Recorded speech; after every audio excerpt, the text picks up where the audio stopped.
Добрый день, дорогие слушатели. У нас тут и Артур Бадзиев и Бора Кайтукти. С вами Олег Пухаев. И сегодня мы будем обсуждать в таком дружеском кругу роман Ахмеда Цаликова «Брат на брата». Если вы его не читали, лучше предварительно прочитайте, потому что будут спойлеры. Да, очень серьезные спойлеры. Да.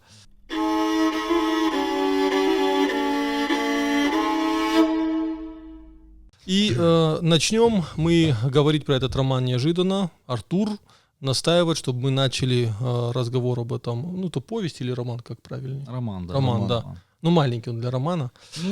Чтобы мы начали с статьи Коста Хетагаты Коста «Внутренние враги». Да. У нас очень все забывают, что Коста, помимо того, что писал стихи, он писал довольно жесткие материалы, публицистические. И вот знаешь, как-то даже «Внутренние враги» — это такое прям жесткое название, но Коста не боялся сложных тем. Да, на острую повестку дня. Да. Итак, Артур, начни. Да, ну, наверное, я должен начать, как бы продолжая отчасти тему Чермена. Да. Потому что после того, как мы записали подкаст про Чермена, один из моих хороших знакомых, который имеет отношение к фамилии Дзагоевы, причем именно к Дзагоевым, которые живут на севере, но происхождение у них с юга. И вот один из побратимов Чермена был Дзагоев Дзиу. Угу. И мой товарищ я ему, как бы вот мы общались, я ему рассказывал, что Чермен, помимо борьбы за свое личное достоинство, боролся, конечно, в первую очередь за свое личное достоинство, но когда он вернулся из Ингушетии, когда ему дали то, что он хотел, и даже он, так сказать, стал старшим среди кубанцев, конечно же, он защитил права и своих друзей, которые были такого же положения, как и он. И эти друзья известны, в том числе и мой предок Бадзи, и Дзиу Дзагоев, и Моргоев, и Накусов. Ну, Чермен стал воротами да, для других осетин, чтобы преодолеть вот эту сословную несправедливость, которая возникала. То есть иначе не мог бы в принципе возникнуть идея партии Кермен, основанная на образе Чермена, если бы он боролся только за свои личные права. Но это было невозможно. Согласен. Ну и вот, переходя к вопросу, который поднял Коста в статье «Внутренние враги». Коротко можно, скажем, о чем эта статья? Коротко, это о конфликте 1900-1902 года в селении Дурдур между, собственно, его жителями, как сказать, Адамихатта, простым народом, и бадилатами Тугановыми. Суть конфликта заключалась в том, что изначально, конечно же, когда Тугановы выселились на плоскость, они приобрели эту землю у кабардинских князей, но затем, во времена Ермолова, российская власть закрепила эту землю в общем пользовании, в том числе за простыми дурдурцами. Но потом наш первый генерал Асланбек Туганов, пользуясь своим приближенным положением к царской власти, он даже, по-моему, был в конвое царском, вот, и он сделал так, что эта вся земля перешла в его личную собственность, его и его родни. Вот, соответственно, получилось так, что дурдурцы опять, и все, кто к ним подселялись, родственники с гор, они стали арендаторами у частных собственников, крупных землевладельцев. У них это были самые богатые, самая сильная фамилия из бадилатов.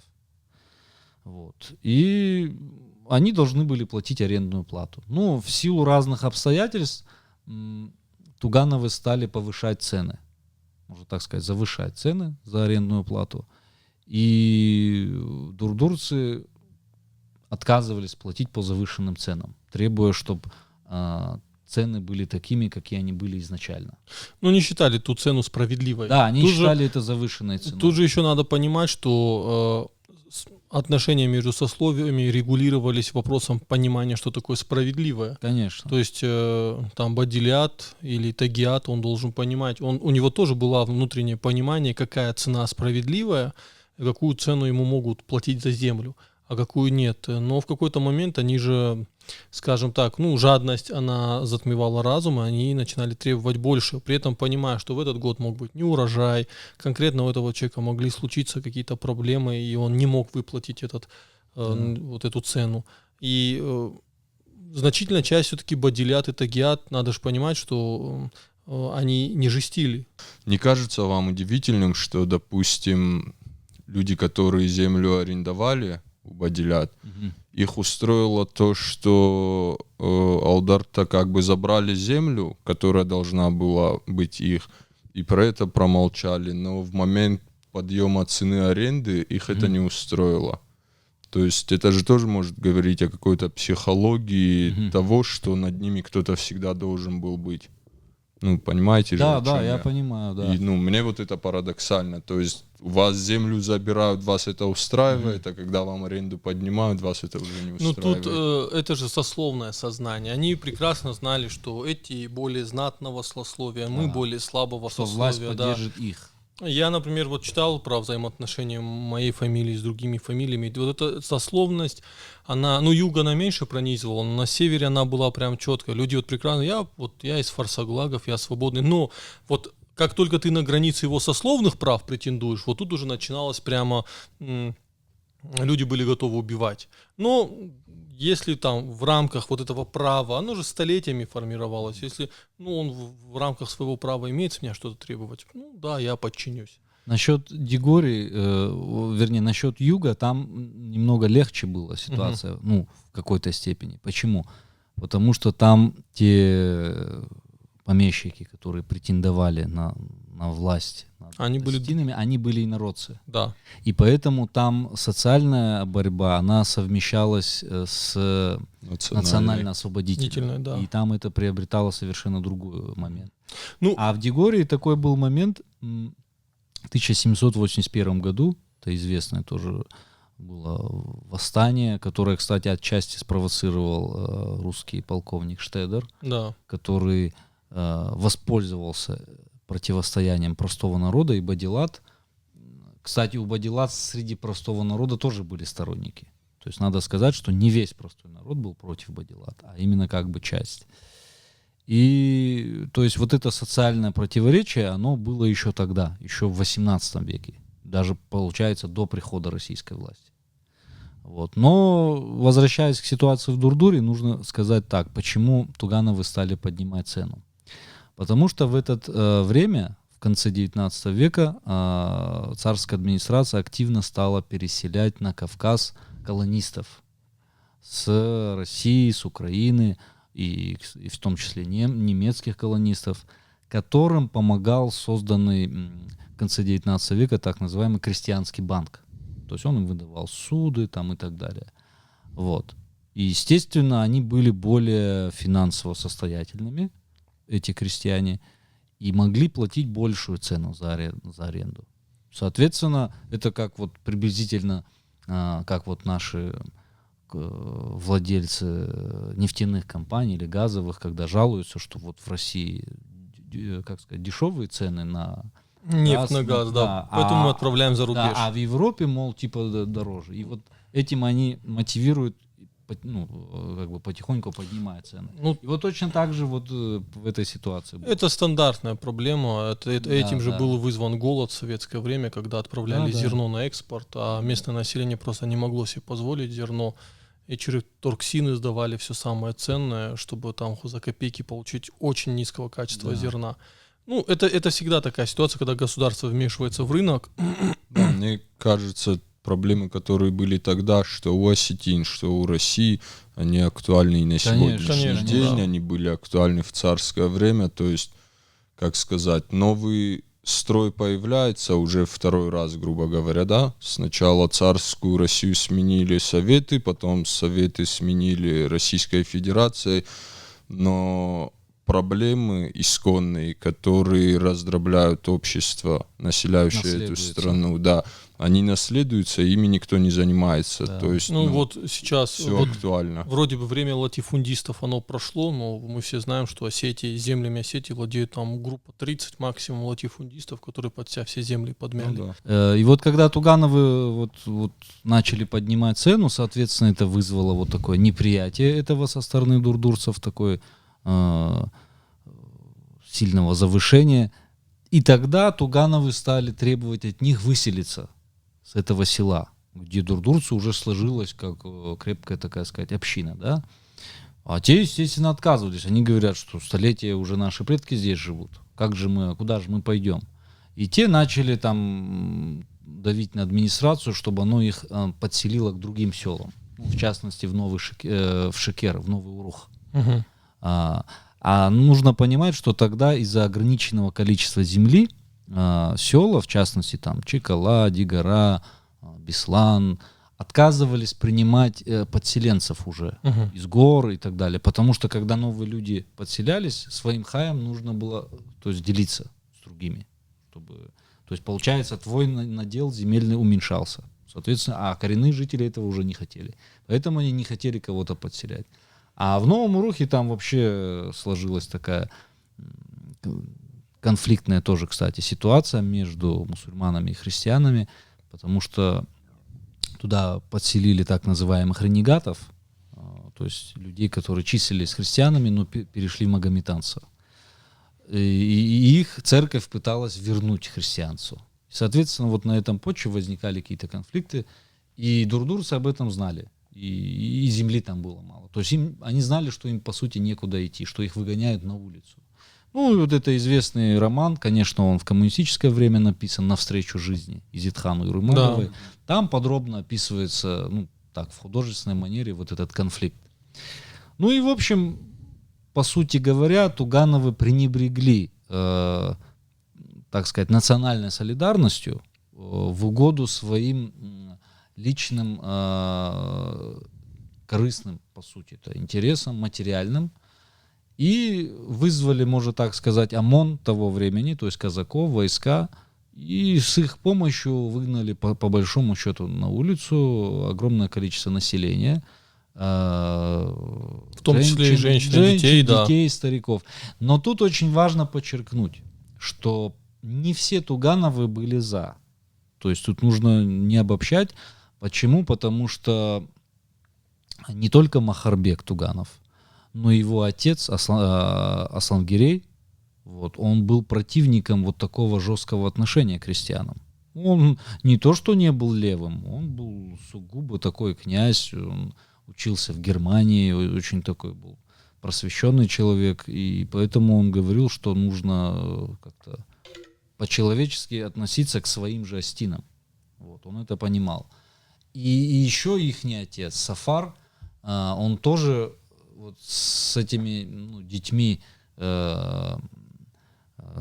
Асланбека, то есть с Хамби и Хазби, Тугановыми, он не находил общего языка. Но там такая еще история была, что те дети генерала Асланбека, Афай и Батырбек, которых все же под давлением церкви крестили, один из них, Батырбек, в итоге стал вообще марксистом. И он-то точно вообще тоже не поддерживал. Он еще, кстати, открыл народную школу, частную, вернее, школу при мечети. И Тугановы над ним посмеивались, называли его святоша, тем, что он хотел помочь простым беднякам. Этими словами ты хочешь сказать, что не все Тугановы были виноваты в том, что делали. Но Коста прошелся по в итоге. Факту, сказал, что вот эти искатели дворянства, которые постоянно заботятся о своем статусе, чтобы царская власть признала их как дворян, они вопреки общенациональным интересам, вопреки Ахдаву, вот так поступили с простыми дурдурцами, мучают их. И он их заклеймил, что вот это есть внутренние враги. Да, то есть он использовал крайне жесткий термин, внутренние враги. Я в чем-то Коста поддерживаю, понимаю, почему он всех, грубо говоря, под одну гребенку, якобы, если вы из одного рода, почему вы не можете повлиять на своих? а если у вас не получается, значит вы за то же. Ну, не, но он с логика, скорее всего, такая Махарбеком была. Тугановым, вот, который тоже был из этих Тугановых, он был в очень близких дружеских отношениях. И Махарбек, кстати, свой личный хай, который ему принадлежал земельный, он отдал дурдурским вот крестьянам. Тем, кому он мог помочь, он помог. То есть все, что от него зависело, и он исправил, да. Да. И они выселились буквально несколько там километров, селение Разбун, основали временный поселок, потом они вернулись в Дурдур. Но вот переходя от ситуации вот именно с Дурдуром, еще, кстати, коротко скажу, что в этом же году, в 1902 году, в Гизеле произошли столкновения, но уже не по сословному признаку, а против старшины Кундухова, который себя вел тоже крайне аморально, там изнасиловал женщину, там оскорблял стариков, то есть вел управление селом не так, как хотели жители села. И в итоге началось выступление против него, бунт, и он тоже вызвал, так сказать, ОМОН с Владикавказа, пристава Степанова с отрядом казаков, и гизельцы их избили. Вот. Кстати, у Махарбека Туганова есть даже картина, посвященная вот этим событиям. И когда начались судебные процессы над вот этими участниками гизельского бунта, Коста присутствовал там на процессе. Он уже был очень болен, оставалось 4 года до его смерти, 3 даже. Вот. Но он тем, кто, будучи осетинами, но говорили в пользу обвинения, он им буквально в ходе процесса кричал, что говорил: не кушайте свое мясо, да. То есть и он что имел в виду? Ты осетин, ты должен поддерживать осетин. Как же ты можешь идти против своих? Даже если ты с ними в чем-то не согласен, то ты должен поддерживать своих. Ну, внутри народа решайте вопрос, да. Не надо ОМОН привлекать. Да, конечно. Для разгона митингов. Отсылка к 81-му. Отсылка к 20 апреля. И 20 апреля в том числе. Так вот, конечно, в осетинской истории не раз были внутрисоциальные конфликты. Это мы можем посмотреть, так опять же коротко пройдусь, по ситуации в Хумалаге, когда хумалагцы отказывались платить подати Дударову, Иналу, его сыновьям, в частности генералу Магомету, и потом сильная фамилия Козыревых из соседнего Кардиосара переселилась туда, и по сути они добились того, что Дударова оттуда ушли, а это стало вольным фарсоглакским селом. Вот. Такая же ситуация была и в Беслане, кстати. Вот, допустим, основатель Беслана, собственно, Беслан Тулатов, он был очень жесткий такой человек, крайне сурового характера, но как вот мой дед в своих записях о Тулатовых, он упоминает, что он был очень сильным знатоком Ахдауа. И на всех праздниках, как то Кахс или поминальные, или свадебные, он всегда объяснял всем значение традиции и как это должно быть. Вот. При том, что он был очень суровый дядька, так сказать, с 2 вот так шрамами на все лицо. Ну вот, и вот тоже он часто притеснял, ну так сказать, простой народ. То есть переставлял границы, захватывал там. И бесланцы как будто унаследовали характер вот Беслана, основателя своего аула, уже после его смерти. Они крайне были противниками подселения к себе кого-то, временно проживающих, и даже устроили им погром один раз такой серьезный. Вот. Ну, то есть какие-то социальные конфликты были. Но переходя вот к событиям, вот, которые уже затрагивает Ахмед Саликов, следует сказать, что все-таки благоразумие всегда, как сказать, по итогу возобладало. Побеждало. Да, побеждало. И в той же ситуации вот в Новом Урухе в итоге конфликтующих вот по религиозным каким-то их развели на 2 берега. В итоге Новый Урух, собственно, и Дзакеп-Барс. Вот. Нокау, собственно, Катгарон, Нокау тоже разделились, но мирным путем. Никогда не доходило до каких-то... Ну, давай все-таки вернемся к роману. Начнем с романа, да. Ведь там молодой Алибек приезжает на вокзал и встречает Осетию в огне. Ну, по факту, он видит, что люди собираются, кто-то с кем-то. Он говорит о том, что ингуши напали на Тепсикаюрт. То есть на Батакаюрт. На Батакаюрт. И хоть он сам, будучи мусульманином, он собирается на помощь осетинам. Да. Приехал в Ольгинское, потому что там собирались для защиты Батакаюрта. Там тоже были периодические стычки с соседним ингушским селом. Вот. И там его встретили холодно. Да. Ему сказали, что... Холодно, это мягко сказать. Мягко сказать. Ну, его оскорбили, да. Да. Там были казаки, и, если не ошибаюсь, ему просто сказали, вот эти нам ближе, чем ты, а ты вот с той стороны на нас нападать местные будешь. ольгинцы сказали, что когда он сказал, я тоже свой осетин, и, мол, мы же братья, как бы один Ил Адам. А они ему сказали, знаем мы вас, братьев мусульман, вот наши братья, на казаков показывая. То есть, и потом они еще сказали такой момент очень, ну, как бы глупый, по сути, что мы лучше поверим ингушам, то есть врагам, по сути, чем вам, осетинам-мусульманам. Но тут я просто хочу сказать, что роман, вот это отправная точка, и главный роман начинается с того, что молодой человек, который воевал на благо Российской империи, он это потом не раз в письмах пишет, что пока в Российской империи было все хорошо, пока он был офицером, был привилегированным там человеком, да, и он про Осетию особо не вспоминал. Но когда, как этих офицеров, как собак погнали отовсюду, да, и они как крысы прятались по вагонам, чтобы их солдаты просто нигде не застрелили и не высадили, а там же по ходу теряли очень много офицерства, то вот он вдруг подумал о своей родной Осетии.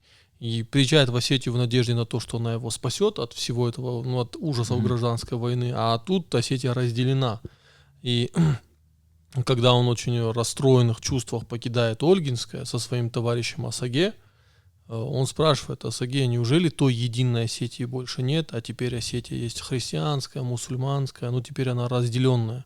На что Осаге отвечает, я думаю, ты прям точно можешь его процитировать. Да, это вообще, по сути, ну, как бы, я бы сказал, формулировка того, для меня одна из самых лучших, что является сутью Ирон Ахдау, или как сегодня называют Ирондин, да?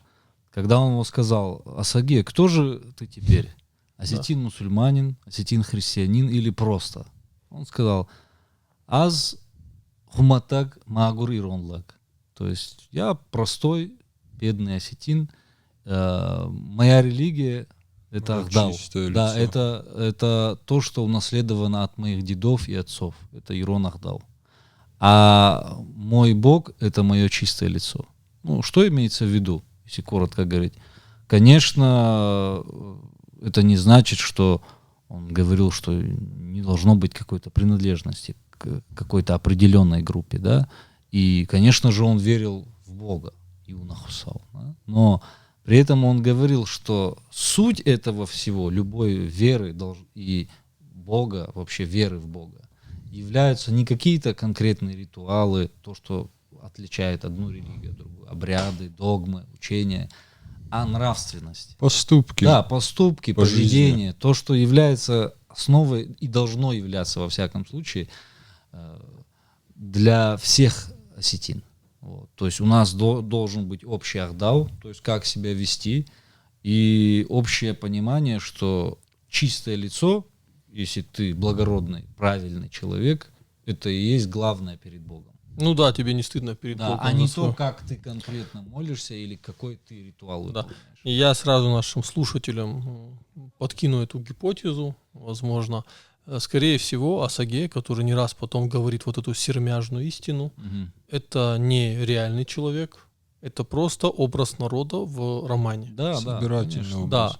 Да, потому что когда Цаликов переходит к конкретным историям, то там уже возникают прям хорошо прописанные персонажи. Да. Я позволю себе перескочить и вспомнить историю, когда люди собрались у мечети в селе. Это в Заманкуле, да. Да, Ширхкул, который он назвал Ширхкул, они собрались у мечети. Давай чуть-чуть, Алик, сделаем все-таки... хронологически. Да, хронологически, чтобы более было понятно для всех. Ну, начнем с главного персонажа, вот, с Алибека. Я вот встретил буквально 2 таких более-менее подробные работы о романе. Это Белоус и Салагаева, которая писала вот о романе Ахмеда Саликова. Но даже у них, кстати, нету вот конкретно объяснений, кто был прототипом реальным. Ну, Алибека. Да, Алибека. И других тоже. Ну, как по мне, так это очевидно, что Алибека прототипом был Уголук. Во-первых, он тоже был полковник. Уголук Цаликов, да? Да, Уголук Цаликов. Это известный очень персонаж.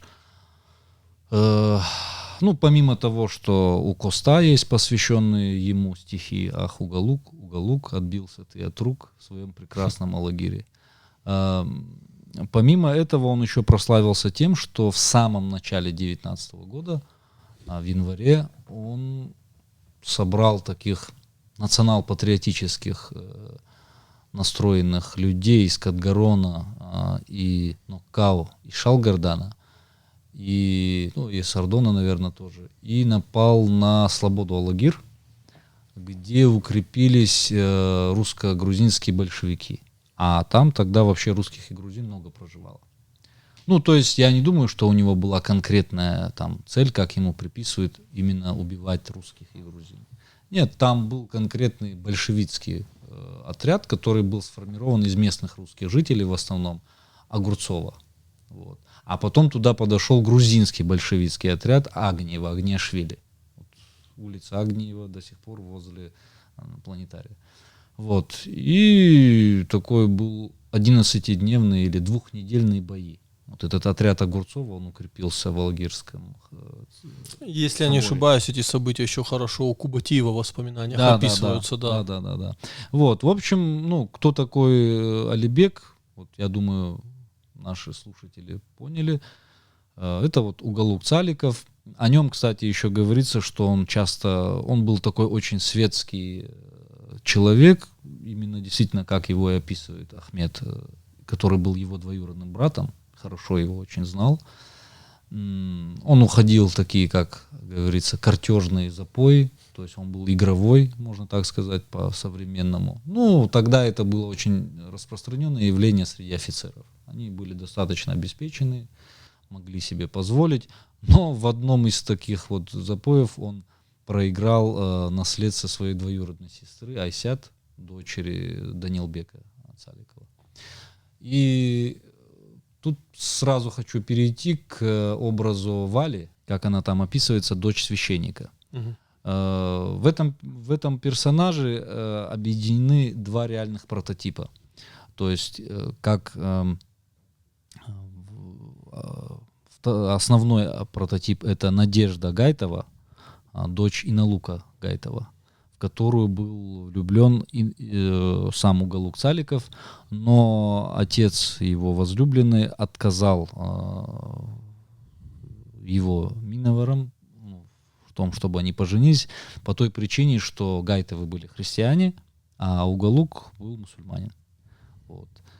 Но потом вот эта Надя, она вышла замуж за Блажка Гуржибекова, ее выдали. Вот, за Блажку Гуржибекова, первого дегурского, можно так сказать, поэта. И он очень быстро погиб после их свадьбы. Ну, потому что он был офицер, по-моему, на русско-японской войне. Да, и демонстрировал лютую доблесть духа, скажем так. Да, Блажка Гуржибеков был очень смелый человек. Вот. И вот эта судьба, как сложилась у Нади, то, что ее, за кого ее выдали, то есть не сложилось у них, и вот он сразу погиб, была буквально точь-в-точь похожа с дочерью священника, действительно, Анной Цаликовой, в которую был влюблен Коста, но тоже так у него не получилось, и ее выдали за другого офицера, за Захсорова. И точно так же, буквально через какие-то считанные месяцы после свадьбы, этот Захсоров погиб. И учитывая вот схожесть, вот, и, кстати, как я уже сказал, Коста Уголука хорошо знал, он уже был родственник как раз тех самых Цаликовых, и он объединил вот реальную Надю Гайтову и Анну Цаликову вот в персонаж Вали. Да, через священника и христиан. Давай скажем, объясним, почему персонаж Вали так важен. Потому что в ее лице, он, кстати, сам там это говорит, что в ее лице это как бы олицетворение христианской части Осетии. Но не только. Валя же вообще не появляется в романе, ее там нет. Ну, как в реальном действии нет, только письма. Он пишет ей письма. И воспоминания. Да. Как они познакомились. Да, и как раз таки в воспоминаниях он показывает, что никаких проблем вообще не было. То есть он прекрасно там проводили вечера они вместе. Но это тоже на момент, пока еще революция не началась. Нет, так проблем в их общении, конечно, никаких не было. У него вопрос был, если мы можем спокойно общаться, почему я не могу взять тебя в жены? Это уже отец, это уже не она. И вот в романе есть несколько фрагментов, которые можно оттуда вычленить и отдельно читать, и смысл не потеряется. Вот письмо Вали, это в этом письме, как мне кажется, Ахмед Цаликов объясняет те вещи, которые, может быть, не уместились бы в роман, где он признается, каких взглядов на самом деле он сам является, где он признается во всех внутренних противоречиях, которые сковывают его душу. И вот, на мой взгляд, вот Валя нужна была просто как человек, к которому он обращался и рассказывал о себе, потому что в рамках остинского этикета повествования, не бывает сложно вспомнить в остинских романах то, что герой какой-то сидит и начинает рассказывать, изливать свою душу. Это считалось неприличным. Ну да, конечно. А вот это как бы ты с одной стороны сохраняешь интимность, да, потому что это личное письмо, с другой стороны ты правда изливаешь душу. И там мы можем понять, как Цаликов думал на самом деле. Да. Но переходя вот к следующим персонажам, которых я хотел бы упомянуть, как основных, это, конечно же, Магомед. Вот опять же, мало, наверное, никто особо не заметил, хотя это абсолютно очевидно, что в образе Магомеда автор отобразил самого себя. Да, это Ахмед Цаликов. Это настолько очевидно, потому что, во-первых, он представлял Остин мусульман, и действительно, Ахмед Цаликов, когда вернулся с России, он действительно его выбрали представителем Остин мусульман. Но потом он там говорит об идеях мусульманского социализма, в то время больше никто об этом не мог говорить. И действительно, он из Зильги во главе с делегацией Остин мусульман поехал в Дигару. Вот. То есть это 100% факт. И еще момент. Ахмед Цаликов позволил самого себя чуть-чуть повысмеивать. Да, это тоже интересный момент. Было необычно читать это, как бы автор, когда пишет сам о себе и делает такой оборот. Тебе сразу стало ясно, что это он про себя пишет? Знал. Да, что он как бы вот как со стороны такого, можно так сказать, гуляки, офицера, Алибека, такого, да, воина, что типа вот эти интеллигенты, вот почему они так запутанно, сложно говорят? Вот этот Алибек, не то Магомед говорит, не слышит его народ, да. Это Ахмед, видимо, понимал, что простой народ его не понимает. Это же проблема особенно у русских, между интеллигенцией и народом. Знаете, когда Тургенев пошел в народ, ведь Тургенев сначала был восхищен народом, русским народом, он писал охотничьи записки, но когда его же собственные крестьяне отказались подписывать грамоту вольную, говоря ему, что ты нас на волю отпускаешь, но землю нам не даешь, тогда Тургенев увидел истинное лицо русских крестьян и очень в нем разочаровался. И потом в разговоре с Достоевским говорил ему, что я вообще не русский, я немец. И я не хочу никакого отношения. По крайней мере, об этом писал Достоевский в своих письмах. Ты вот сказал, что эта проблема у русских была, но... я говорю, что эта проблема была повсеместно. Да, очевидно у русских. Да. Учитывая, что Осетия в тот момент, да и вообще, начиная с того момента, всегда была под частью Российской империи, мы понимаем, что все процессы на нас распространялись. Ведь остинская интеллигенция была довольно похожа на русскую интеллигенцию, и вот эта связь, скажем, может быть, не такая большая разница была между остинской интеллигенцией и народом, как между русской интеллигенцией и русским народом, но разница была. И Ахмед Цаликов это справедливо, сам себя высмеивая, говорит, что народ Магомеда не слышит. Вот, а насчет большого, огромного непонимания осетинами своей интеллигенции, вот приведу пример, что вроде бы, особенно к концу жизни, у Коста сложился такой, по сути, его героизировали еще при жизни, то есть о нем стали складывать песни. И особенно, если мы посмотрим, как народ встречал его гроб, это был вот действительно, можно так сказать, как святого, да, как вот, я не знаю, героя встречали. Но при этом мы что видим? Что когда вот начался вот эти события революционные и потом гражданской войны, те его близкие, которые действительно были его сподвижниками при жизни, в том числе Цоцко Амбалов, Гапо Баев и многие другие, Асламбек Бутаев, они создали партию «Круг Коста», где они не просто ее так назвали, они транслировали те идеи общенациональной солидарности, которую, вот я сказал, Коста выразил в этой фразе простой. Не кушайте свое мясо, осетины. Вот. Не будьте людоедами. Да.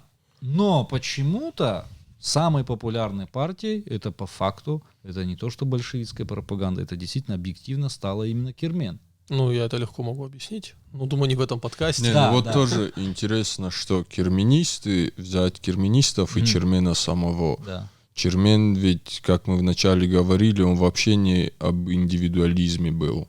А вот эти керменисты, как описывается и в повести, и в принципе я, то, что о них знаю, они больше были за индивидуализм. Просто прикрывая его вот этой повесткой. Там, знаешь как, не то, что советской. индивидуализм, наверное, ты имеешь в виду материальный. Ну да, Ну, это я То, об что этом они и говорю. сказали, что когда их спросили, что они хотят, первое их требование было, чтобы Бадилата выдавали за них своих девушек. Да, да.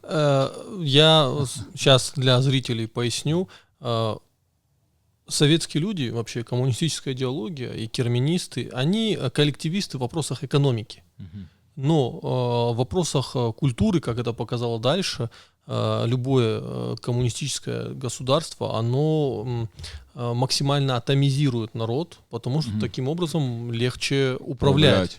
То есть людям говорится, что вся власть у государства, ваша личная жизнь регламентируется государством, поэтому ваши внутренние отношения, ваши вот этот горизонтальные связи, они умирают, они могут быть только в рамках коммунистической партии. Все, никаких родоплеменных отношений, Партия никаких сказала, культур, надо. только партия. И это одна из моих претензий Советскому Союзу и коммунистической партии. Они стерилизовали горцев. Они лишили нас ряда очень важных социальных, общественных институтов. Они запрещали партии, они запрещали объединения, которые не соответствовали их взглядам. И поэтому, если когда-нибудь в Осетии настанет время, возможно, будет делать местную национальную партию, она будет называться только «Круг Коста» и никак по-другому. Саужагат. Но я, как ты знаешь, моя главная претензия к советской власти — это ее идеология атеизма и материализма в первую очередь. Но нужно отдать должное советской власти, что при ней потребительство, конечно, было не так сильно, как при нынешнем Безусловно, устройстве да. общества и идеологии. Но, в свою очередь, если бы не было совка, то есть советской власти, то, что сегодня сложилось вот в России, невозможно было. Ну, конечно, потому что бы... это было своего рода, как сказать, то горнило, в котором были уничтожены традиционные ценности, которые были до революции. И только с их уничтожением было возможно навязывание того дикого капитализма, как принято говорить, вот который сегодня есть у нас. Сегодня у нас нет никакого капитализма. Или, назовем его так, государственный. Нет, наверное, назовем это правильно, плутократией. Ну, да. Понятно. Это тебе уже как экономисту лучше знать. Но, возвращаясь к персонажам, чтобы не растягивать, как говорится, там еще упоминается, вот про Магомета мы уже сказали, что это очевидно, что это сам Ахмед Саликов. Идя дальше, следует упомянуть некого Кимонова.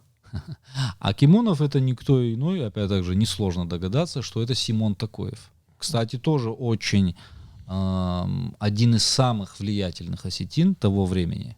Он, кстати, был меньшевик, вот так же, как, кстати, и Ахмед Саликов.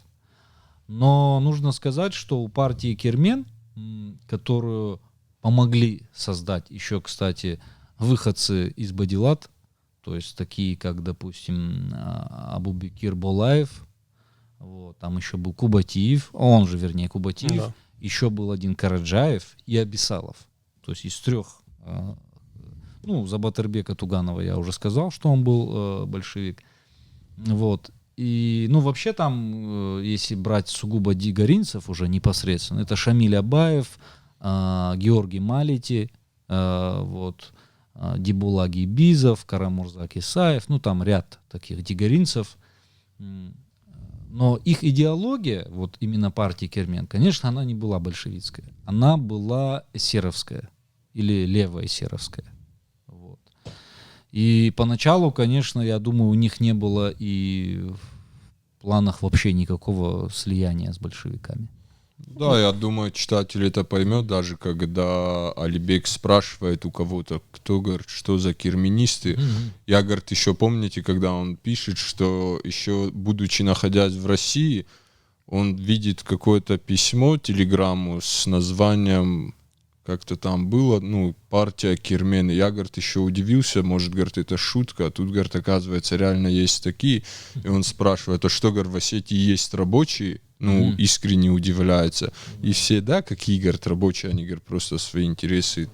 Да, материальные. Да, они, вот, как я уже сказал, хотели в первую очередь одно из своих первых требований, что пусть Бадилата выдают за нас своих девушек. Ну, это уже, конечно... Казалось бы, да, в стране идет революция, да, идеологии то есть, меняются, земляне, им все главное. Там еще что-то, а вот такой момент. Но, конечно... Забегая вперед, я могу сказать, что, конечно же, землю они тоже хотели забрать у бадилатов. И более того, не просто хотели, они это сделали и разгромили жесточайшим образом такой сугубо бадилатский поселок, который назывался Карагач. Да. Сейчас это Карагач относится как бы часть Урздона. Батрас Сидамон несколько раз уже в своих постах писал о том, что да, мы любим рассказывать про ужасы белого движения, и белое движение наводило реально ужас. Там в Зильге похулиганил Бегаев, Заманкули. То есть вопросов нет, но почему-то все забывают, а куда делось селение Карагач? Ведь про него вообще ничего нигде не говорится, что вот просто взяли и исчезло. Да, стерли с лица земли село вместе с его жителями. Просто устроили, ну, чистку, я не знаю, как это по-другому назвать. Это Абхазов 2.0.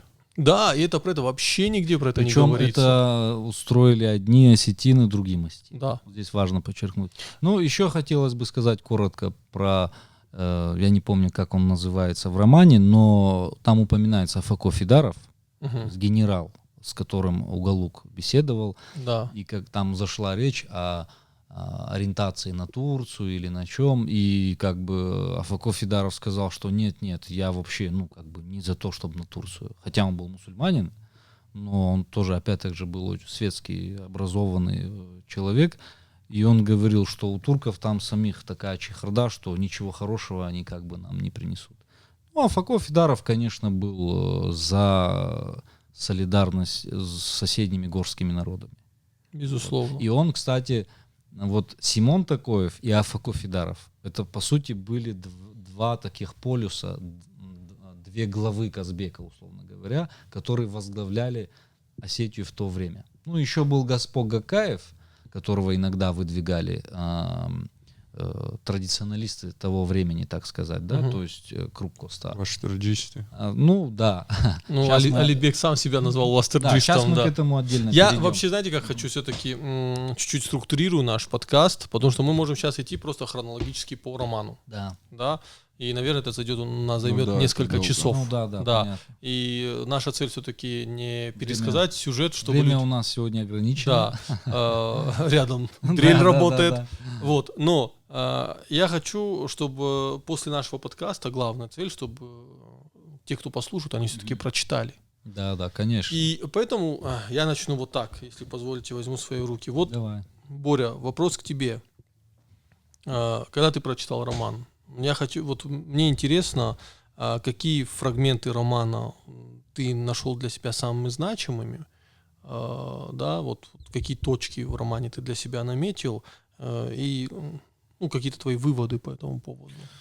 Ну, две темы, которые самые главные для меня из прочитанного были, мы вот одну уже подняли, когда Алибек, постойте, кто спрашивает, ты, говорит... Алибек спросил у Асаги. Да, ты, говорит, мусульманин осетин, христианин осетин или просто... И вот это для меня кажется, это наша проблема разделения идет из года в год, из века в век. Мы почему-то себя разделяем постоянно, там, христиане, мусульмане, политические взгляды, ущельные принципы.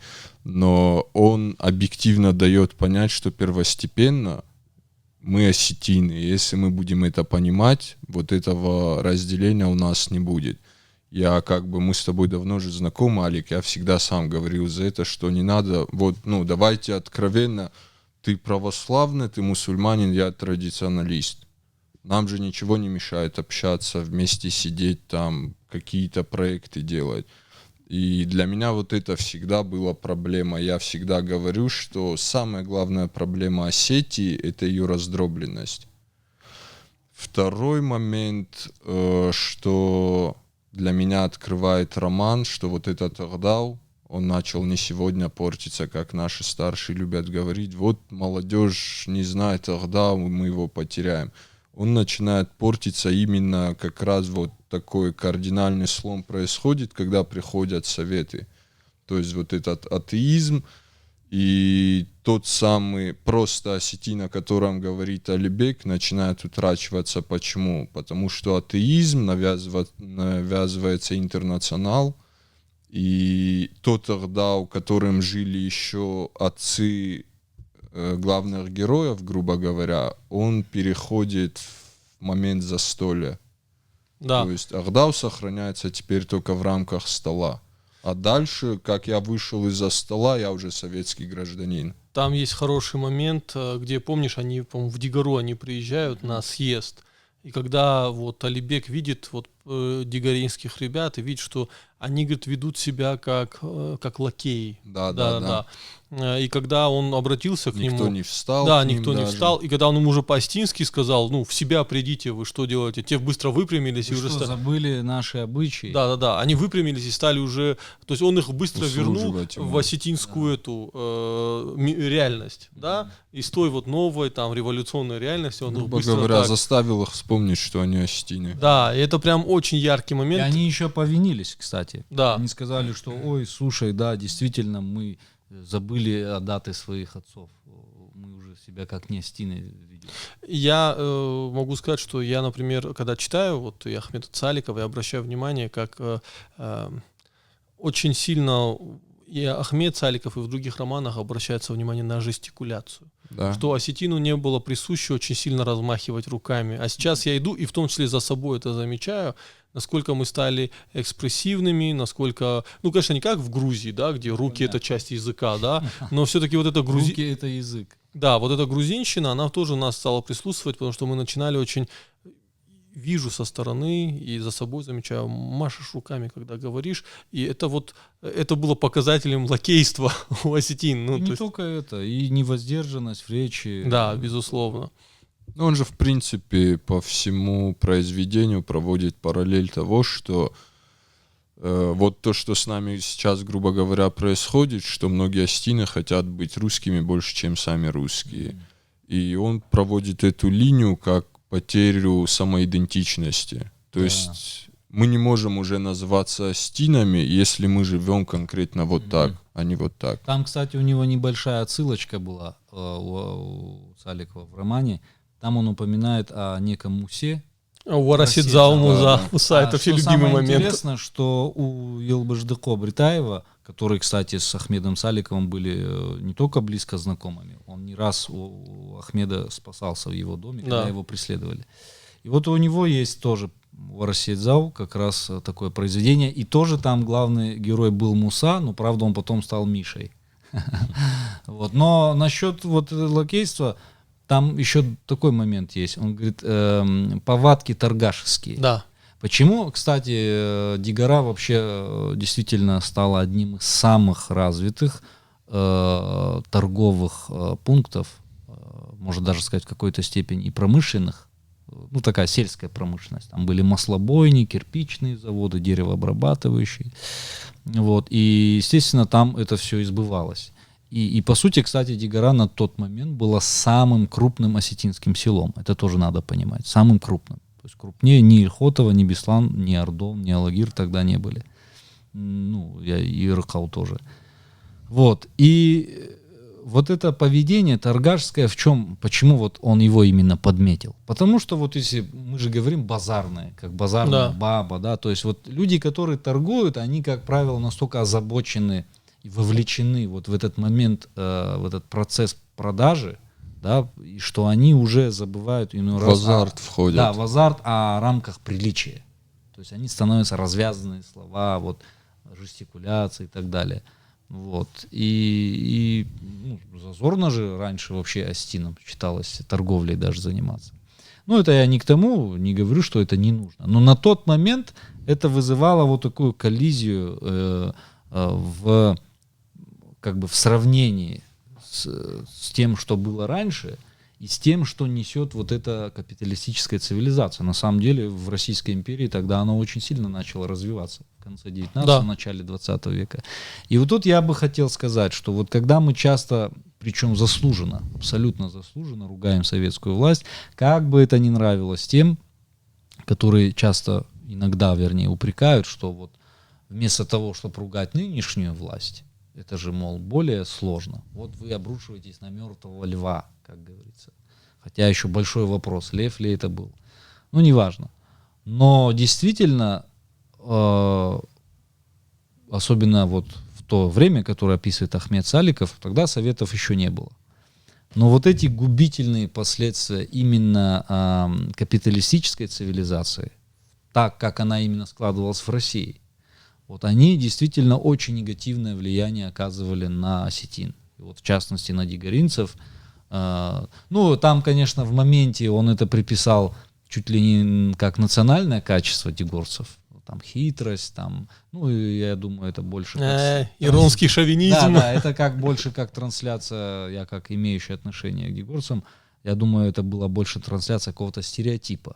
Ну, может, даже в какой-то юмористической форме вот эта легенда о том, что Саккаевы или Секинаевы, по разным версиям, поймали дьявола, да, и использовали его для своей выгоды.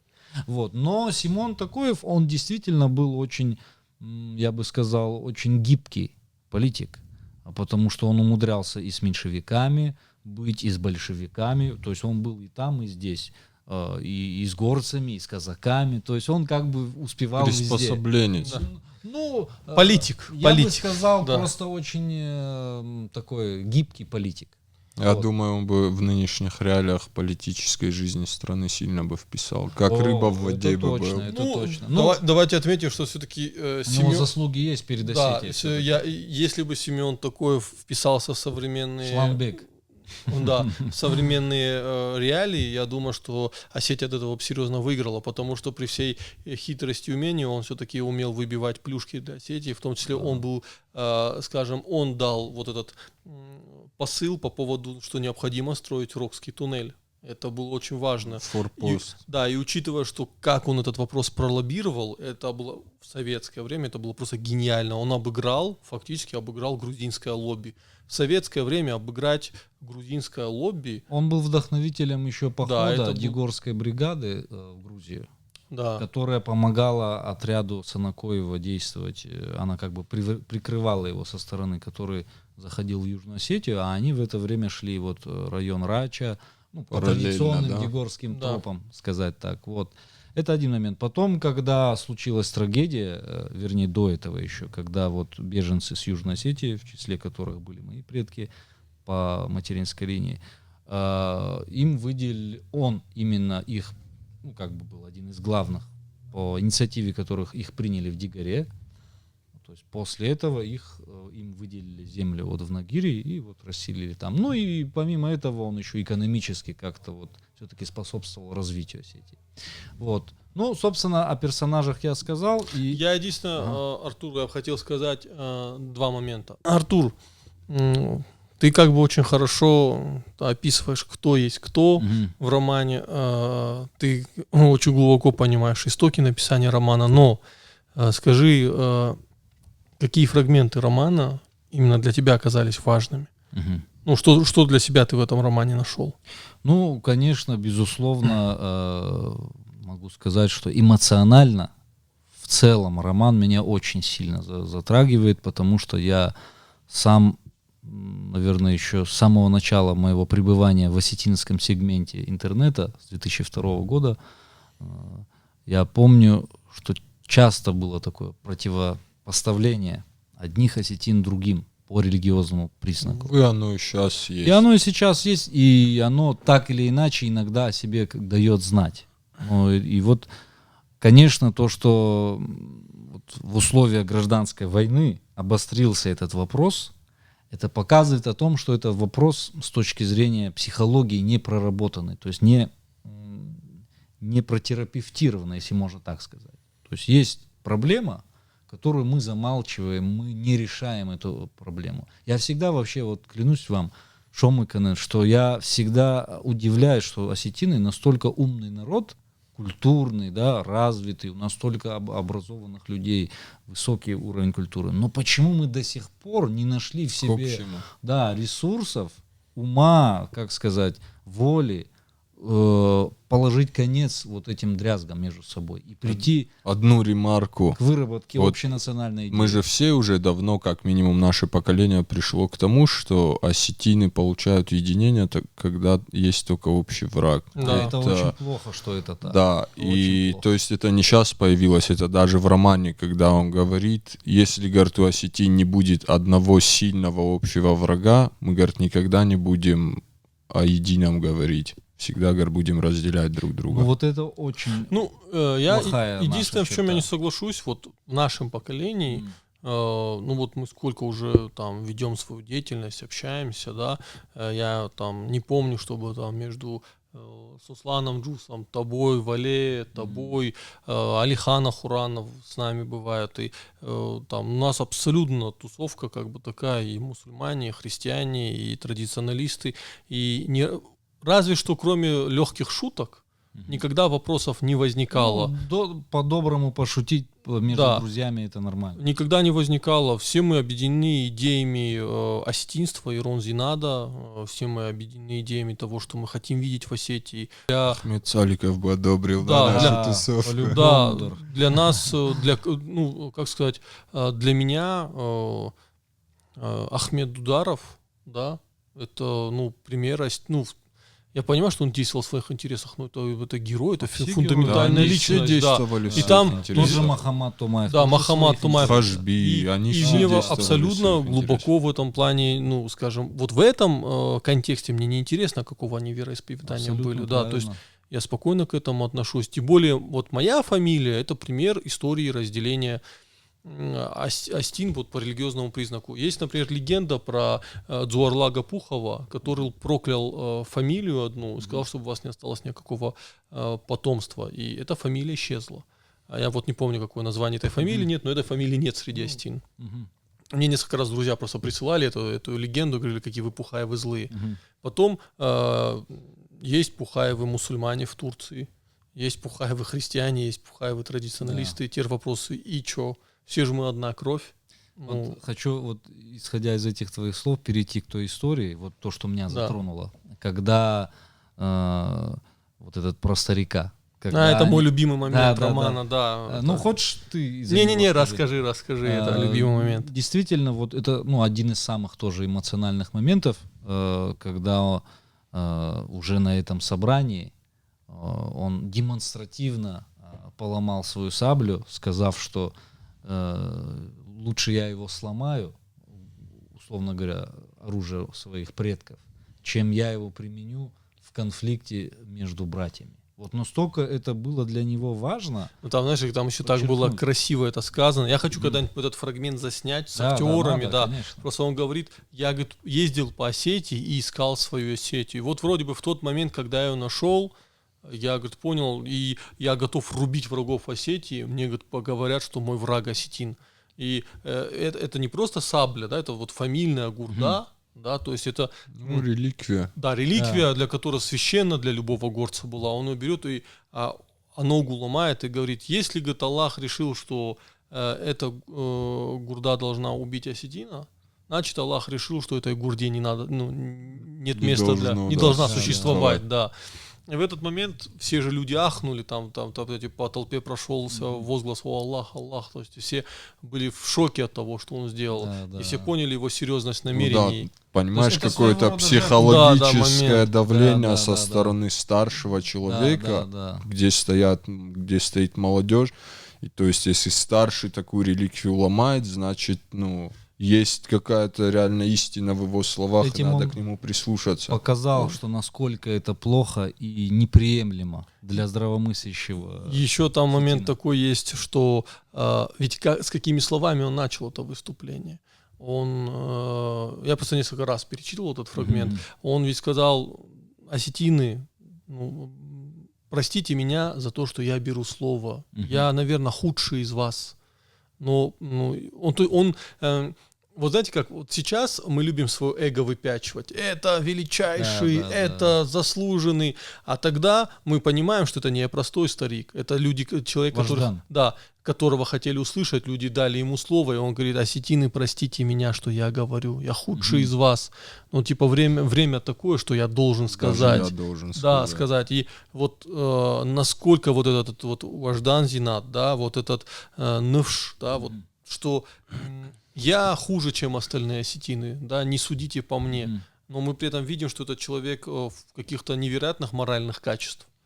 Еще меня, знаешь, как вот момент, там вот он описывает отличительные черты, и положительные, и отрицательные, у вот двух, так сказать, авраамических религий.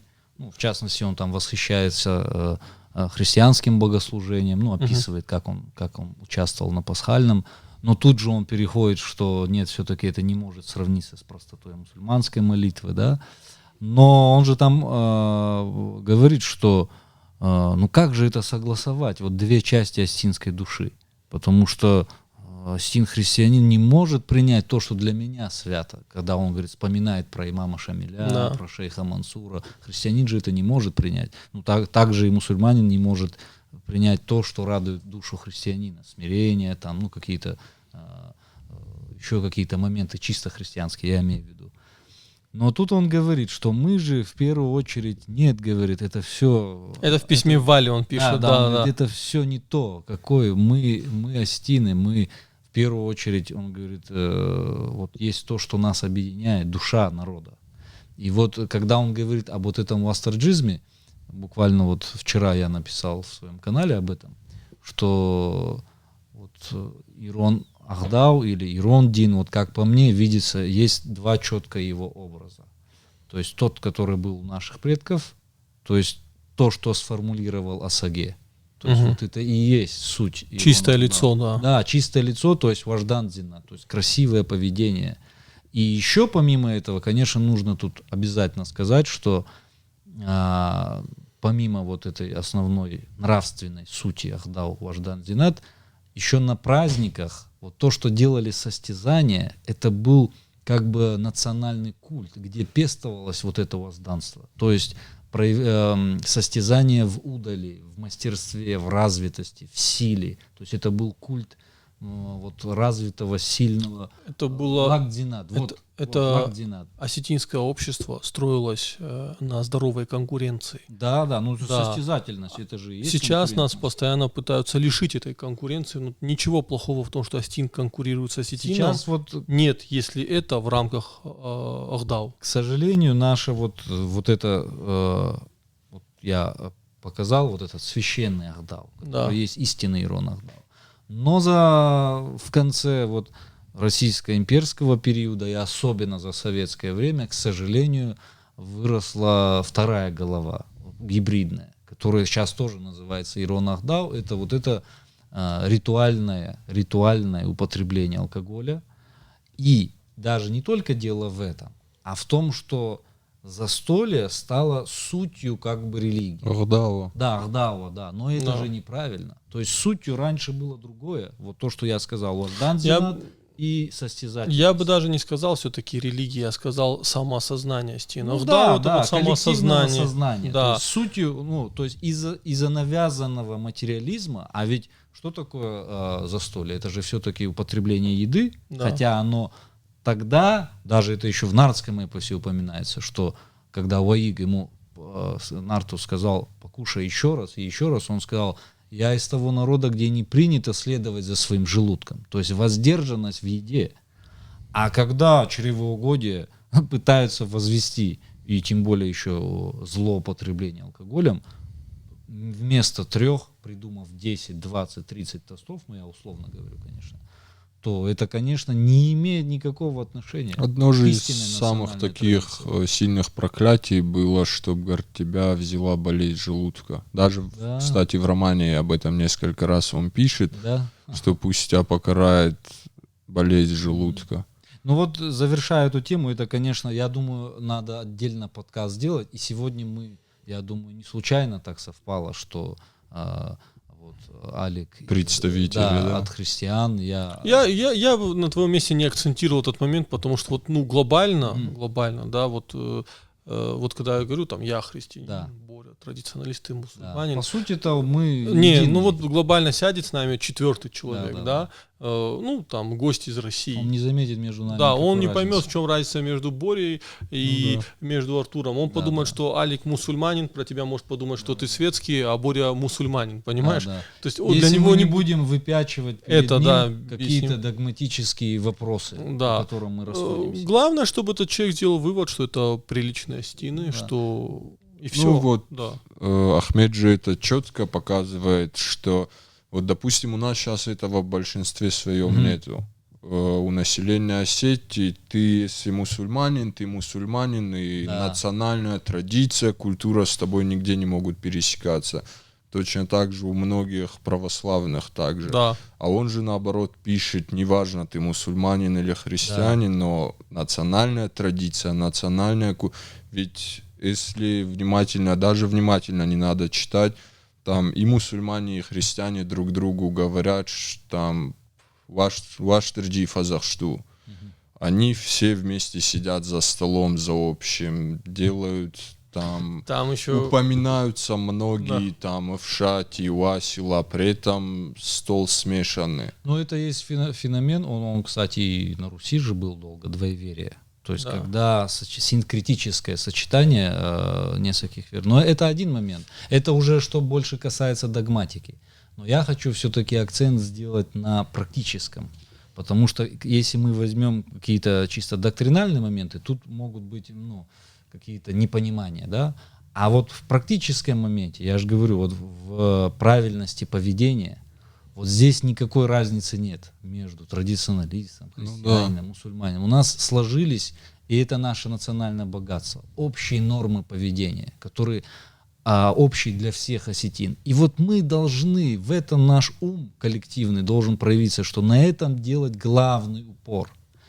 И неважно, кто там первый начал, кого там задевать там, или что, мы должны вообще в принципе истребить, искоренить в себе вот это задевание чувств. Ахмед Саликов в своем романе 100 лет назад не смог ответить на вопрос, кто первый начал. Ну да, так это и не важно. Это абсолютно вот в конфликте. Вот когда вот у меня, кстати, прадед, он занимался миротворческой деятельностью, он всегда говорил, что ты не должен кого-то сразу вот из двух кровников, условно говоря, кого-то там возвышать, или виновным. Ты должен показать абсолютно равноудаленность от них. Иначе ты тебя не будет воспринимать как миротворца. Тебя будет воспринимать как заинтересованную сторону. Вот. Так же и здесь. Тут вообще не нужно говоришь, а вот они там нам то сказали. Да, искать первого, мне кажется, это просто, подкидывать дрова в этот костер. Да. Просто надо собираться, вот как, не только как мы, вот как ты сказал, перечислил тех, кто вот наших единомышленников. И я думаю, таких людей в нашем обществе немало. Очень много. Которые бы могли бы солидаризироваться, несмотря на свои какие-то там разные... Уже этот процесс идет. Я на самом деле, слушай, я очень прекрасно помню, когда Алихан Хуранов записал видео с Осланом, имамом Бесланской мечети, где он идет по могилам и говорит, вот посмотрите на не скудность, а на, как это выразить, на то, какие вот эти могилы остинские, они не вот простые, выдержанные, да.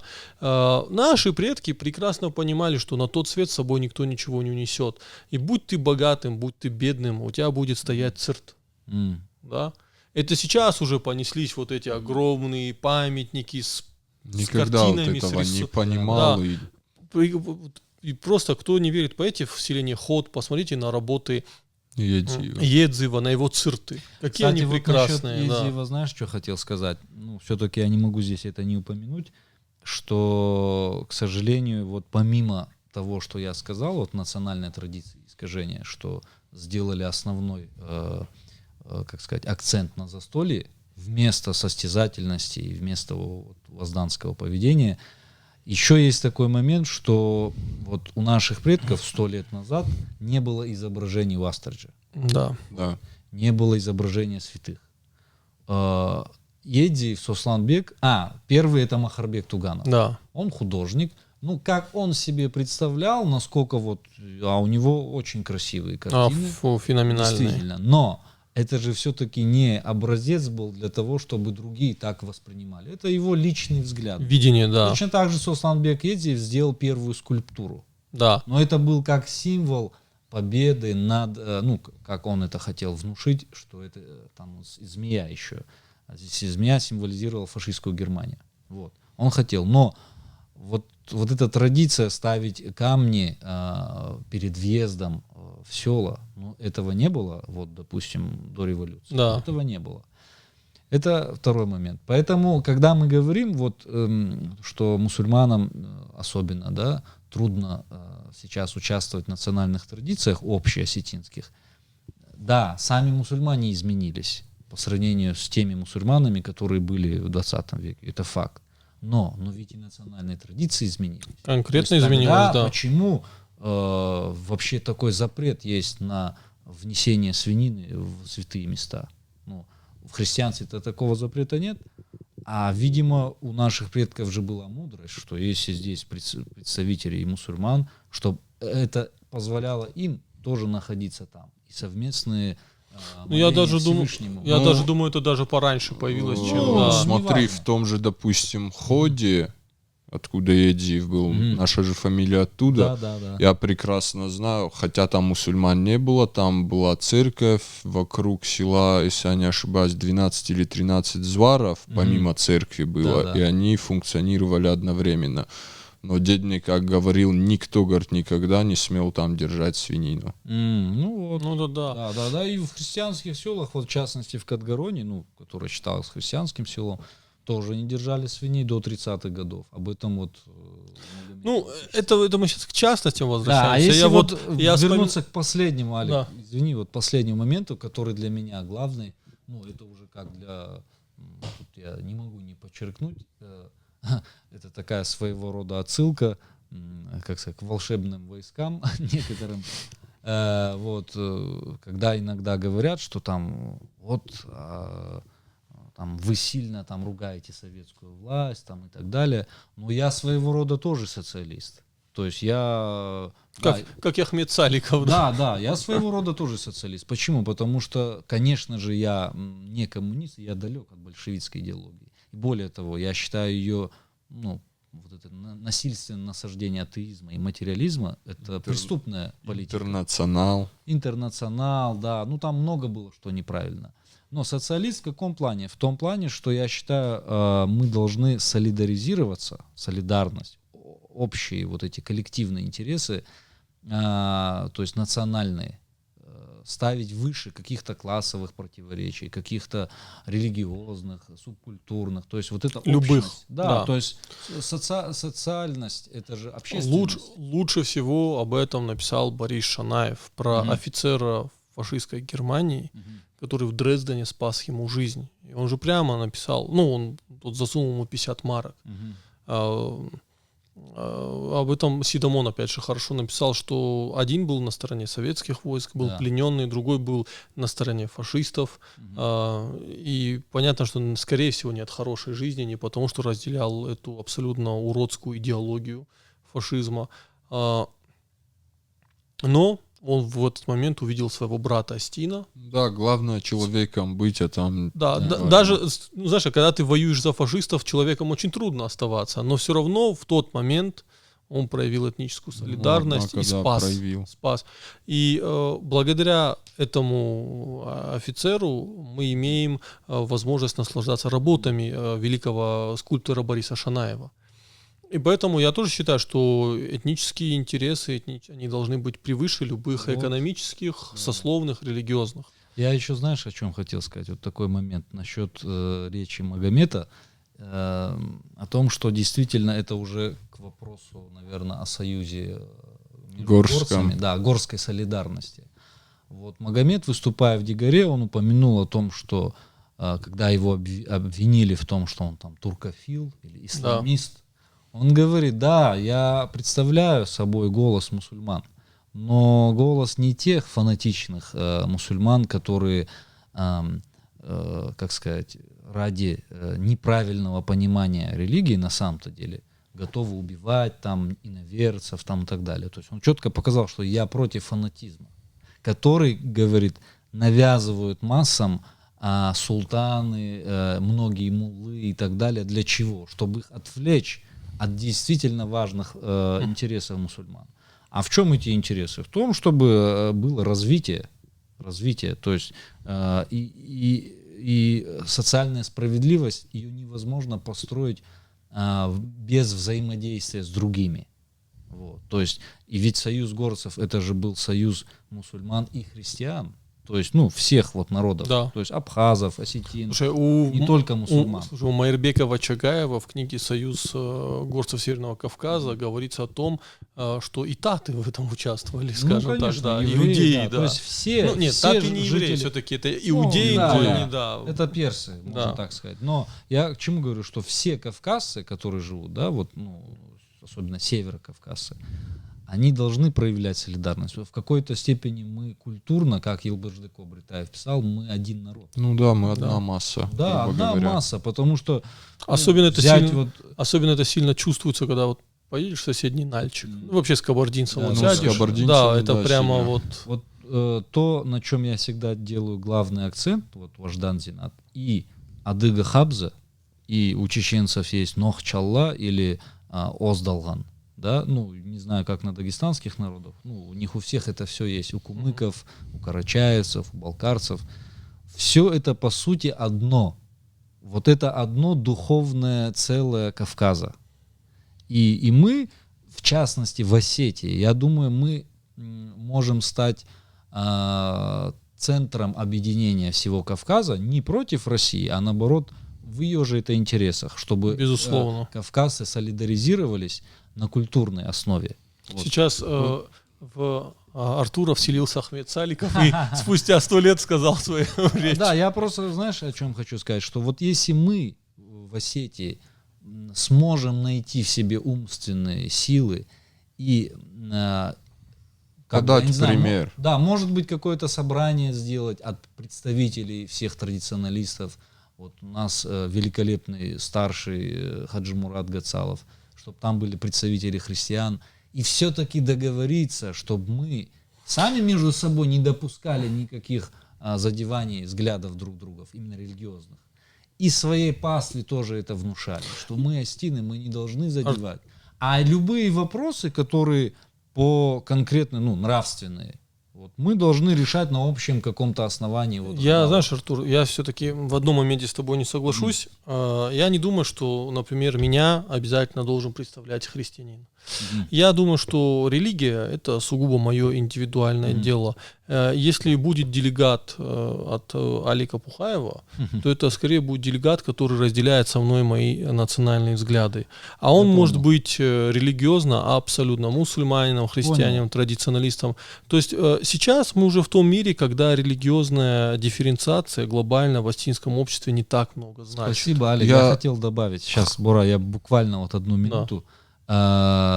Действительно сложилось так, что сейчас у нас помимо перечисленных групп я бы добавил еще 4-ю. Мало нам было разделения на 3, еще 4. Атеисты, агностики или такие сугубо светские люди, да. И я думаю, какие-то общественные спикеры, которые, в той или иной мере, здесь, конечно, трудно назначить кого-то представителем, но в той или иной мере импонируют вот таким светским агностикам, атеистам, как угодно. они тоже должны участвовать вот в таком общеосетинском каком-то совещании, чтобы были представлены максимально все слои, да. И вот тогда можно было бы выработать действительно какое-то общеосетинское понимание того, как мы себя должны вести в обществе с учетом всех максимально групп осетинского населения. Это вот один момент. И второй момент, я, конечно, не могу не сказать о том, что вот этот союз горцев, он был вдохновлен духовными наставниками, вот у суфиев это устазы и духовенцем, то есть вот мусульманским, что они видели в этом действительно тот путь, который Всевышний для нас, ведь даже в Коране сказано, что да, мы сделали вас разными народами, но не для того, чтобы вы разделялись, а наоборот для того, чтобы вы познавали друг друга, для того, чтобы вы стремились к единению. Ну, тут один момент скажу, что все-таки Вачагаев пишет, что именно Союз горцев Северного Кавказа, он рухнул, потому что светские кавказцы, Чермоев, Цаликов и другие, они не хотели допускать мул и муфти в шариатизации. Да. Но тут во многом из-за этого они не получили должной поддержки. Вот, я должен сказать, что вот, коль мы затронули эту тему, так вскользь хотя бы упомяну, что в Дагестане, именно в Дагестане, там был Нажмудин Гоцинский, да, и Узун Хаджи, Узун Хаджи, в общем. Вот это, они, конечно, далеко не были там радикальными какими-то, тогда такого явления, как ваххабизм, еще не было на Кавказе, близко. Но, по сути, они были предшественниками вот этого явления. Они были сторонниками радикализации мусульман именно. И он выступал за войну с неверными, ну, вот так назовем. И большая часть, во всяком случае, не только чеченских и дагестанских устазов, они сказали, что это против настоящих интересов горцев и против ислама.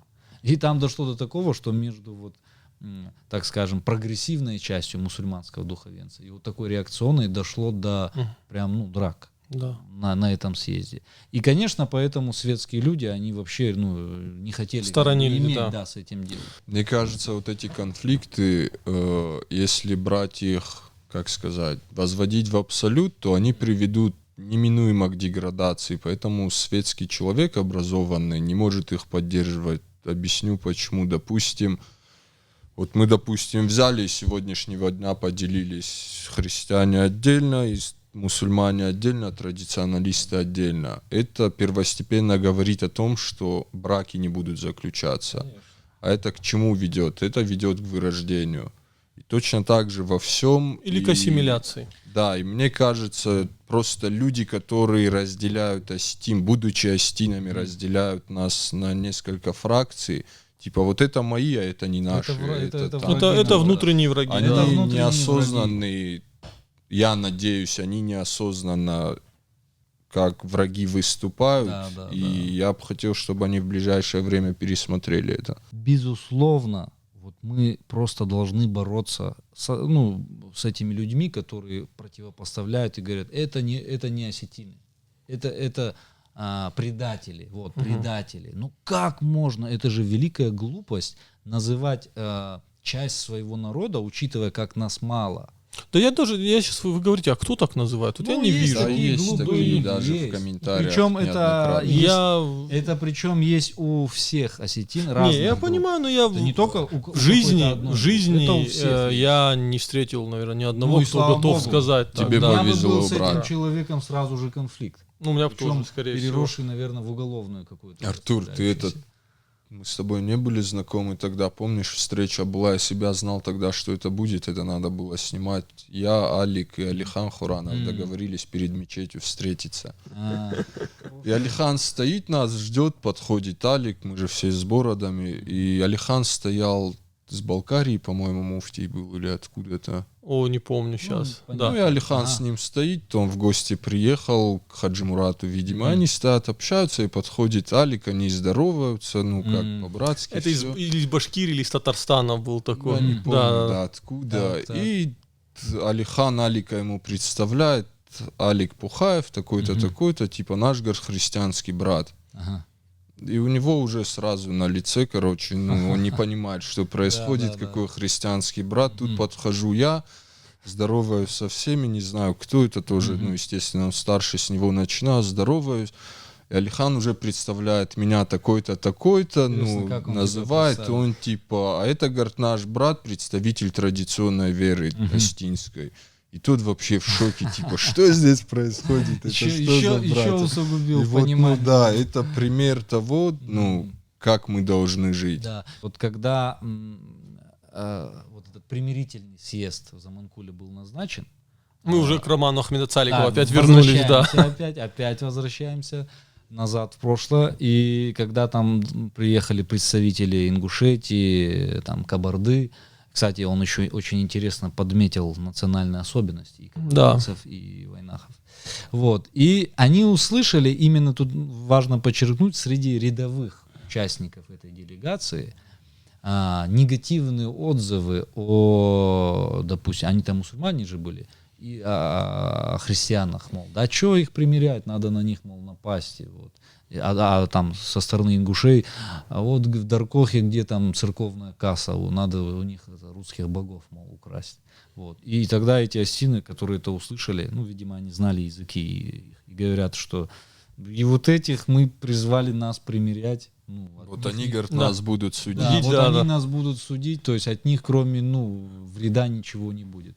Но потом старики именно, и кабардинские, и ингушские, и осетинские, совместно пришли к чему? Они сказали, что те, которые Батакаюр сожгли, они должны компенсировать вред, то есть между ними примирение и вопрос жилья решить. Между остинами, христианами, мусульманами полное примирение, чтобы ничего вот этих конфликтов не было. И там, кстати, еще перед этим был интересный момент, когда батакаюртовцы заманкульцами в обиде за то, что они им не помогли, у них произошла какая-то перестрелка, и когда они их разняли, и там дарковцы тоже были, они спрашивают, а вы, мол, тоже ученые? Они говорят, да не, мы вот, ну, как бы они понимали, что это неправильно, ну, сами да. инстинктивно. Вот.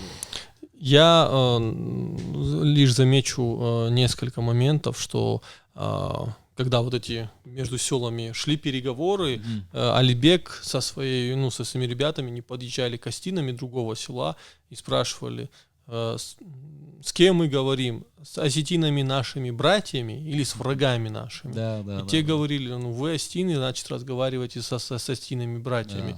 И они их так примиряли. То есть они показывали, что те, кто воюет по религиозному поводу со своими братьями, это враги. Да. И еще один момент там был очень, очень хороший, когда они разговаривали с обиженными батакаюрцами.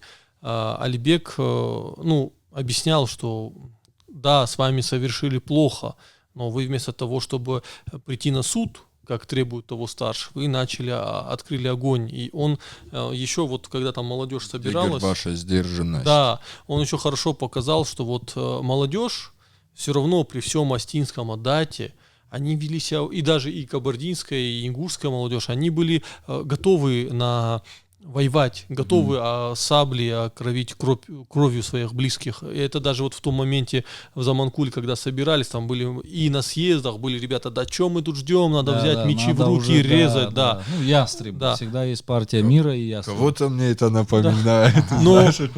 Но старики, старшее поколение, ведь они все в итоге решали абсолютно мирно, и они вот эту спесь молодежи, они сдерживали, да, то есть там все-таки было показано, несмотря вот на это там желание, да, вот участвовать в событиях, у старших был такой безусловный авторитет.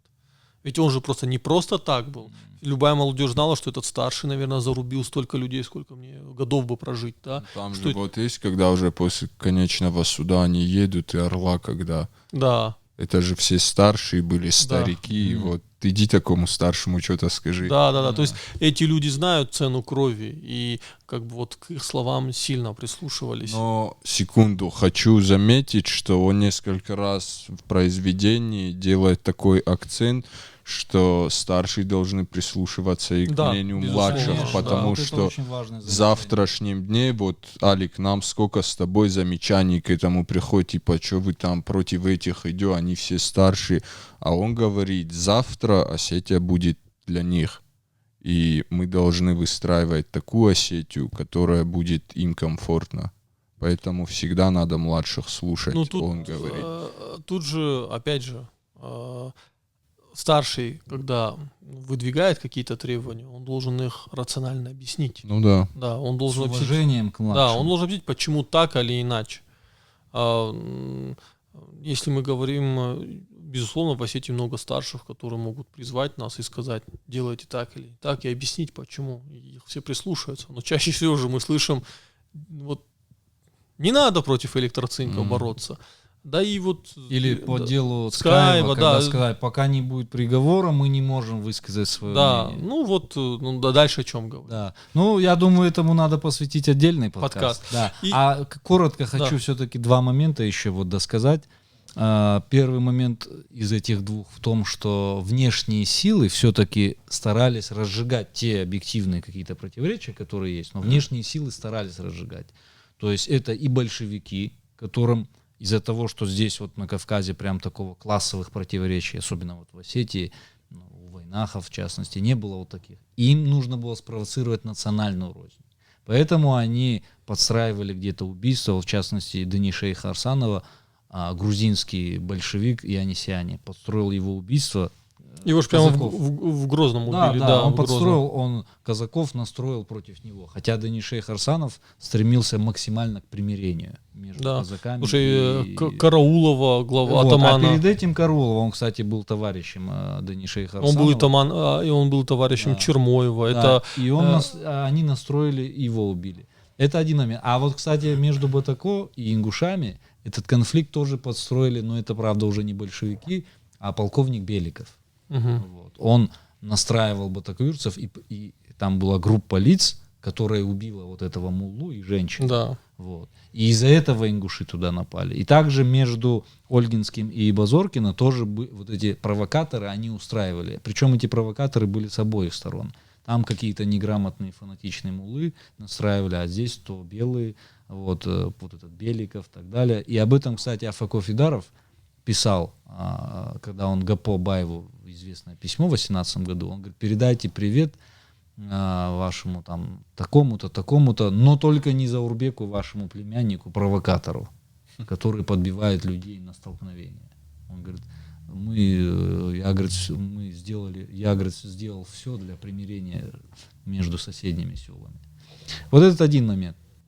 И второй, наверное, уже так, более к завершению, вот после вот этого съезда в Дигаре, куда приехал Ахмед Саликов, и где он так патетически, руку поднимая, сказал, что я представляю собой миллионы простых мусульман, которые еще не сказали своего слова.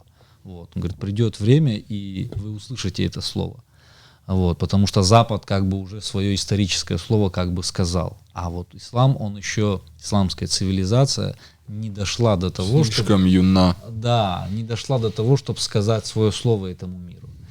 И вот после этого они пытались несколько раз в Карджине и в Алагире созвать съезд, не получилось. И вот в июле 1918 года 7-й съезд осетинского народа, где возобладала как раз круг Коста. Не керменисты, как до этого были, а круг Коста. И представителями своими они выбрали Хусину Хадзарагова, который христиан, можно так сказать, условно представлял, Ахмеда Цаликова, естественно, и Сослана Тимирханова, который на тот момент был, можно так сказать, первым, который сформулировал, что такое традиционализм. То есть это до советской власти. Вот. И эти люди между собой абсолютно находили общий язык, приблизительно вот так же, как мы сейчас находим. То есть если отвлечься от каких-то там догматических или прочих вопросов, то в главном, насущном мы едины. Я надеюсь, что все, которые нас сегодня слушают, вернее, это уже не сегодня будет, а когда они нас услышат, я надеюсь, что то, что мы сегодня говорили, они поймут главный посыл, что как сказал Кошта, иратта карадивар. То есть это самое главное. То есть если мы не будем к осетину относиться как к своему брату, то будущего мы себя сами лишим. Никакой такой внешний враг не нужен с такими людьми, которые будут нас делить. Даже Бибодзуца в свое время говорил, что первостепенно у осетин самый главный враг — это внутренний враг, который нас разделяет. Я завершу наш длинный подкаст. Можно секунду? Да. Еще хотел бы, чтобы все прочитали просто из-за одного момента, когда его сестру крадут. Да, воровство, да. Вот это я не знаю, почему это кто-то начал называть обычаем. Для меня это просто больная тема, когда крадут девушек. Я бы никогда не позволил себе свою любимую девушку украсть. У меня семейная история. Людям, которые говорят, что это наш обычай испокон веков, просто почитайте вот этот роман. Я думаю, вы поймете, о чем я, почему попросил почитать. И в завершении нашего подкаста, он мог еще длиться несколько часов, но нас рабочие поджимают. Да. Я хочу отметить, что во-первых, наш подкаст — это обсуждение 3 простых осетин, великого осетинского произведения «Брат на брата». Оно остается актуальным, к сожалению, до сих пор. Хотелось бы сказать, что Ахмед Цаликов актуальность потерял, можно его не читать. Нет, читайте роман «Брат на брата» Ахмеда Цаликова, он как никогда актуален. Актуален, потому можно что... даже в театре под современность адаптировать. Да, во-первых, хочется, чтобы осетины понимали, что происходило во время революции, да, а не пребывали в каких-то мифах, да, которые нам потом навязали. И еще один момент. Наш подкаст — это большой такой метатекст, наполненный ссылками. Может быть, наш подкаст не структурирован, да, это не лекция, это просто разговор. Но в этом разговоре вы слышали отсылки к огромному количеству произведений, к огромному количеству людей, событий. Просто гуглите это. Да, вот услышали фамилию — погуглите, услышали события — погуглите.